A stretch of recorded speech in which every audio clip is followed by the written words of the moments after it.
The discovery of brainwave states that defy the known laws of human biology, specifically frequencies like lambda that reach 200 cycles per second, suggests we're capable of much more than just the standard states of waking and sleeping.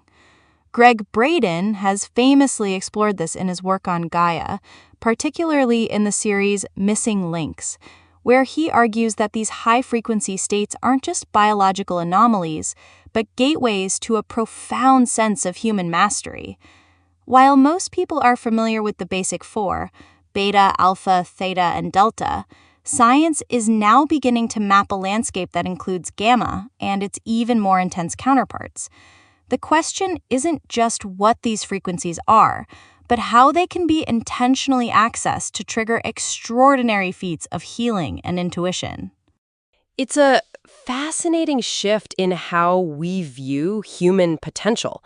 For decades, the scientific consensus was that the human brain topped out at around 30 to 40 hertz, which is what we call the beta state, the frequency of our normal, active waking consciousness. When researchers first stumbled upon gamma, which ranges from roughly 30 to 80 hertz, it was seen as a major breakthrough. But as Gregg Braden highlights, even gamma wasn't the ceiling. In studies of Tibetan monks, researchers found that during specific types of meditation, these practitioners were pushing their brainwaves into hypergamma, up to 100 hertz, and then into lambda, which reaches all the way to 200 hertz. These are incredibly fast, compressed waves that weren't even thought to be sustainable by the human nervous system. But isn't there a risk of these high frequencies causing a kind of cognitive overload? We usually associate high-speed brain activity with stress or high-stakes problem-solving, which can be exhausting. If we're talking about doubling the speed of what's considered a normal alert state, what does that actually feel like for the person experiencing it? It sounds almost chaotic rather than enlightened. That's the paradox. In a typical beta state, if you're stressed or anxious, the waves are jagged and erratic. But the high-frequency gamma and lambda states measured in these monks are remarkably coherent. They aren't chaotic, they're highly organized. In the Missing Link series, Braden describes this as being in the zone, but on a much deeper spiritual level. Instead of the frantic energy of a deadline, lambda is associated with a profound sense of oneness, wholeness, and a total synthesis of information. It's as if all the different parts of the brain are suddenly singing in perfect harmony. In fact, one of the most striking things about lambda is that it doesn't just represent high activity in one area. It's often linked to a total synchronization between the left and right hemispheres of the brain. So we're moving from a fragmented way of processing the world to a unified one. But what about the other side of the spectrum? Braden often pairs lambda with its polar opposite, epsilon.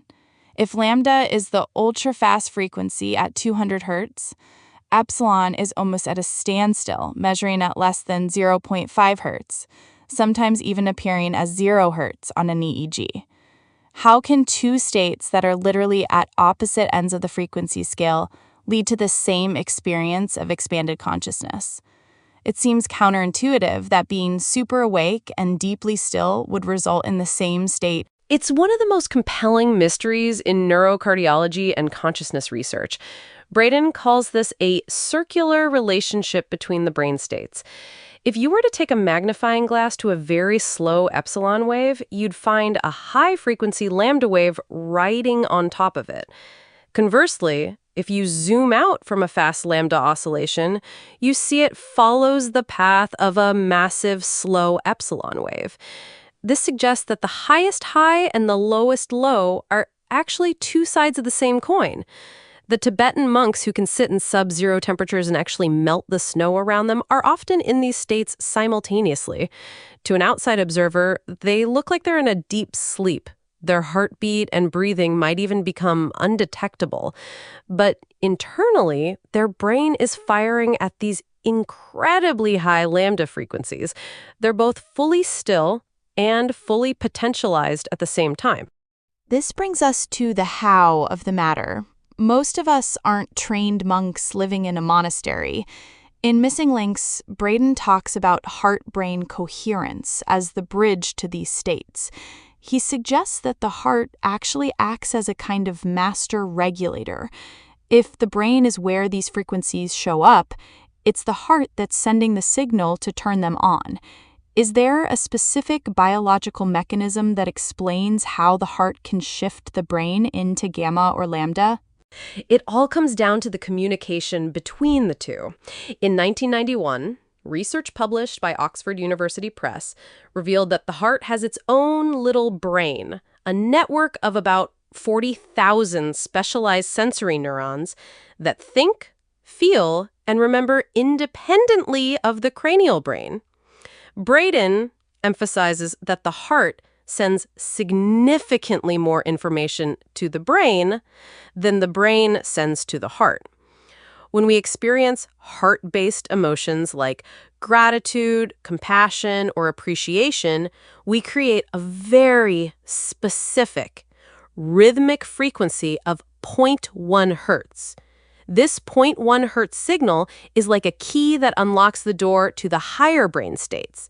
It tells the nervous system that we're safe, which allows the body to move out of the fight or flight mode of beta and into the healing, intuitive mode of gamma. That 0.1 hertz figure is interesting because it's not just a human frequency, it's also the frequency that whales use to communicate across oceans. And it's remarkably close to the resonant frequencies of the Earth itself. It sounds like when we hit that 0.1 hertz mark through heart coherence, we're not just harmonizing our internal systems, but literally tuning ourselves into a larger planetary rhythm.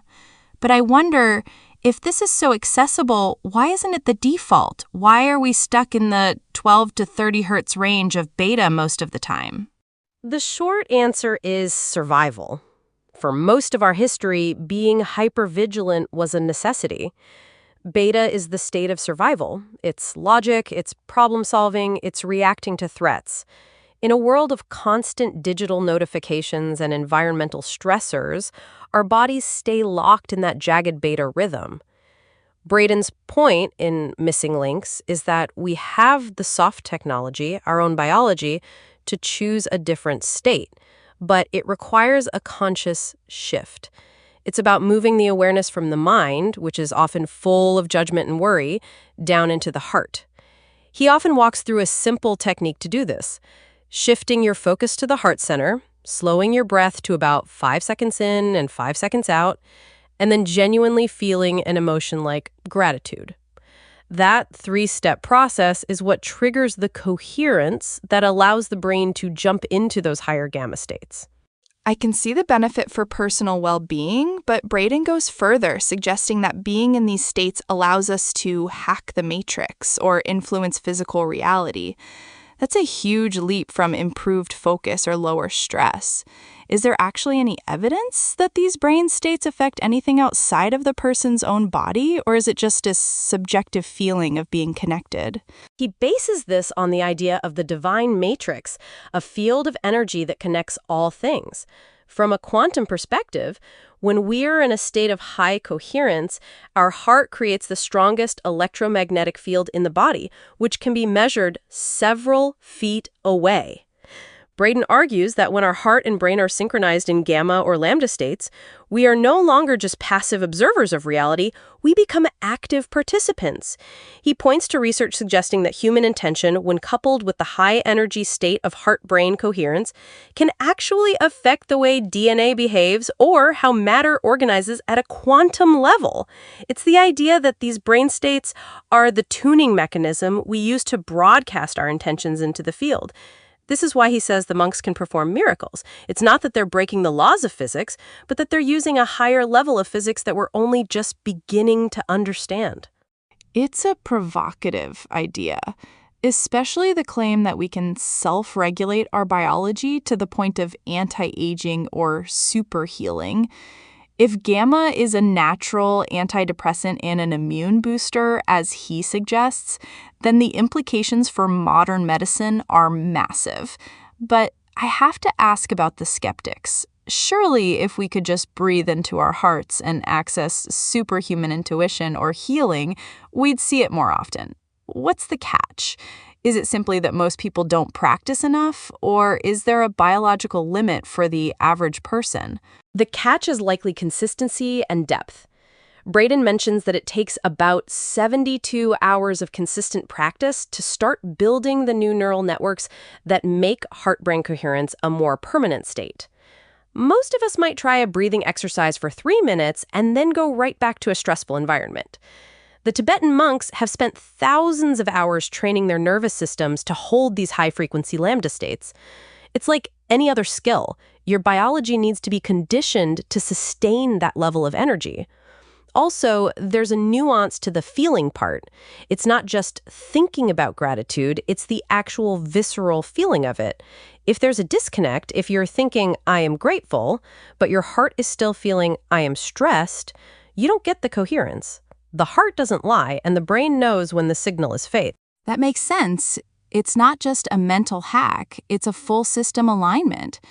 I'm also curious about the cultural impact of this research. By validating these extraordinary states through EEG and neurocardiology, we're essentially bridging a gap between ancient spiritual traditions and modern science. It changes the narrative from these monks are doing something supernatural to these monks are utilizing a latent human capacity that we all share. Exactly. That's a core theme of Missing Links. Braden is essentially trying to reunite us with a lost history of human potential. He argues that we've been taught to see ourselves as separate from the world and limited by our genetics, but these brain states prove otherwise. When we see a practitioner move into lambda at 200 hertz, we are seeing evidence that the human body is designed for high-level consciousness. It shifts the conversation from what we can't do to what we haven't learned to do yet. It also redefines mastery. Mastery isn't about controlling the world around you, it's about the self-regulation of your own internal state, which then naturally influences your experience of the world. So whether it's the 100 hertz of hypergamma or the 200 hertz of lambda, these states represent a peak of human integration. They allow for what Braden calls superlearning and deep intuition because the brain is finally working as a single coherent unit rather than a collection of competing parts.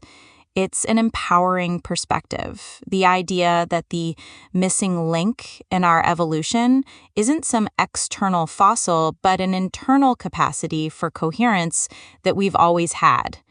It really is a different way of looking at our future. As we move further into the age of AI and external technology, Braden's work serves as a reminder that we have a soft technology inside us that is more sophisticated than anything we've built. By learning to navigate our own brain states, from the deep stillness of epsilon to the high-frequency insight of lambda, we're not just improving our health, we're reclaiming what it means to be fully human. It's about recognizing that we aren't just biological machines, but deeply connected beings with the power to influence the very fabric of our reality through the simple act of choosing how we feel and how we breathe. The potential to transition from a state of survival to one of conscious creation by simply tuning into the heart's 0.1 hertz rhythm is a powerful takeaway. It suggests that the most advanced tools we will ever possess are not the ones we hold in our hands, but the ones we carry in our chests. If you found this exploration of our hidden biological potential intriguing, consider sharing this episode with someone who might be ready to tap into their own heart-brain coherence.